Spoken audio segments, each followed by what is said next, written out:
G'day, it's Pete here and welcome to day 4. Now today is the real challenge hand and this is what we're going to aiming for all week. It's counting out a full hand and also using the inferences in just a genuine bridge scenario. So let's see what we can get from this. So today I'm going to be talking about what we do at trick 1 because you want to take some time at trick 1.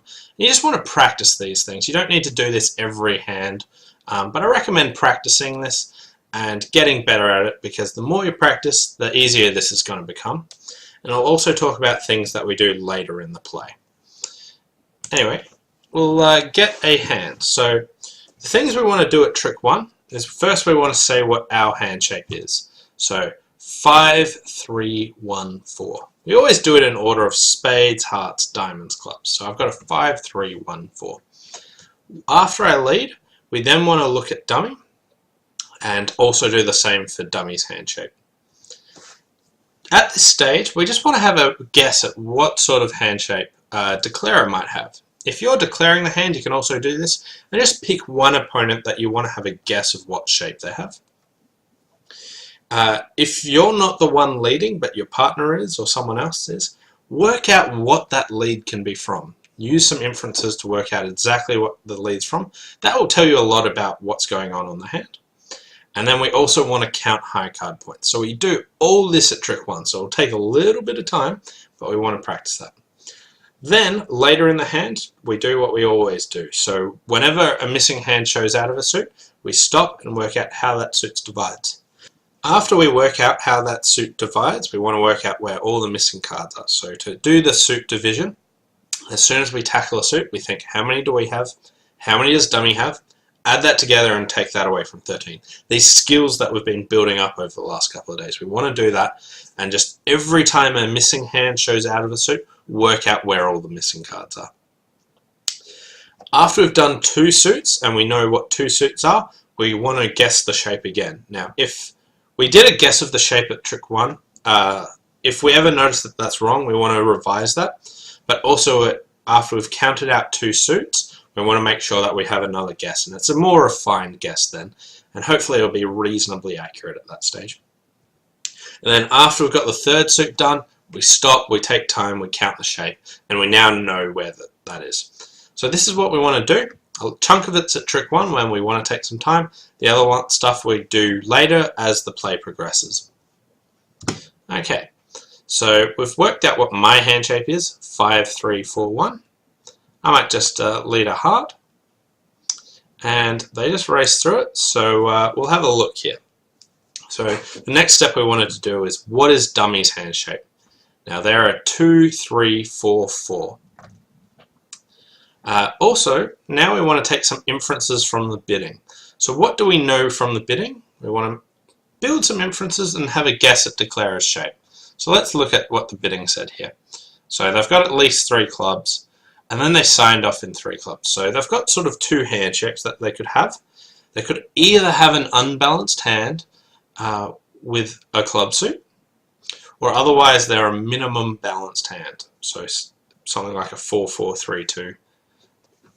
Okay, so there's 2 sorts of hand shapes they can have. Looking at the length of clubs I have, it really doesn't look like they've got an unbalanced hand, because otherwise my partner would have a void and almost certainly would have bid. So I think East is a balanced hand, and they might be a 4, 3, 3 shape or a 4, 4, 3, 2 shape. I don't know what suits a 4, I don't know what suits a 3, that stuff, but they're the 2 hand shapes that I'm thinking straight away. I really don't think they've got a 5 card club suit. Anyway, next we want to take some inferences from the lead. Pay attention to what was led here. So I led a heart and it went small 8 ace. Now my partner didn't put in the queen. They might have queen 9 8 and put in the 8 possibly. Otherwise they would probably put something up. So I think East is likely to have the ace queen, and that my partner's just got a garbage suit. But that's not for sure. Alright, and now we want to count high card points. Well, I have 14 and dummy has 11, so we've got 25 between us, and East opened the bidding. Okay, so there's only 15 points missing, and I know East has 12 to 15, but they signed off, so they've got 12 to 13 total points according to their bid. So my partner's got sort of 2 or 3 points. Okay, so if I see a queen appear, I now know that my partner's not going to shot with anything else later. Whew, we've done our trick 1 counting. Alright, now we can progress with the play. Okay, it's Queen of Hearts from my partner. Okay, so this rounds out a bit more. My partner's heart was probably from Queen 9-8. And that's about all I can expect from my partner. So East will have the King of Clubs, East will have the Ace of Diamonds and the Ace of Hearts, and probably the Jack of Spades or Jack of Diamonds. I don't really know about the rest of the jacks, but I know that East has basically all the remaining stuff. Okay, so let's see how hearts divide. Alright, no one's shown out of hearts, so we know that hearts were 4 triple 3 around the table, and either North or East had 4 hearts. We don't know which one. Anyway, now we've seen a club, and we know for certain that East is a balanced hand. They might be a triple 4-1 shape at worst, but other than that, we know that East doesn't have a 5-card suit at all, because they opened 1 club. So they are a 4-4-3-2 shape, or a 4 triple 3 shape. Possibly a triple 4-1, but I think that's unlikely. So I get to win. And we still haven't seen anyone show out of any suit, so we don't really know what's going on here. But now I scored my diamond. I don't want to tackle clubs, I just want to wait for that, so we'll play another spade. Okay. So this card was really critical here. Went 10 of spades, West ruffed, North ruffed. So 2 things. First of all, North trumped in, so they've only got 2 spades. So we know that spades are 2, 2, 5, 4. Okay, so East has 4 spades in their hand. The other thing we know is that my partner had a second club. So we know that East has 3 clubs and 4 spades. So they're either a 4-4-3-2, 4-4-2-3 shape, or a 4 triple 3 shape. They're the 2 hand shapes we can see. Now we've seen the final heart. My partner had the 4th heart. So East has 4 spades, 3 hearts, 3 clubs, and 3 diamonds. Now we've managed to count their shape. We know exactly what their hand shape is. Okay, so I'll just trump in, let them ruff in, catch the club, and give them the final trick. Anyway, we took lots of tricks there, and we managed to count their shape. I'll just bring up the whole hand, and this is the process that we go through.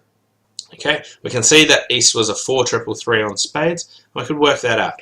So at trick 1, we want to work out what our hand shape is and what dummy's hand shape is. The whole purpose of this is just so that we can plan the after the play's gone on for a few tricks, we can recount what's gone. Sometimes people get lost in the play, but if you take some time at trick 1 to work out what the hand shape is, it's a lot easier to recount what actually happened. Then at trick 1 we guess the shape. I managed to guess that East was balanced straight away. Look how much of a difference it can make if you know that East is going to be a balanced hand. You also want to think what the lead could be from. I didn't think that my partner had the queen, but I saw that later. And as soon as I played low heart to the 8 and ace and then saw the queen, I knew they had queen 9-8 of hearts. We counted the high card points and realized that my partner was basically out of points after that. They might have had a stray jack. And then, as the play progressed, we did some more counting, narrowed that guess that we had on East until we knew their exact shape and could go from there. Anyway, these are my tips for counting out a full hand using inferences. Go through these questions, practice them. I hope you enjoy it. Thanks for watching, and I'll see you next time.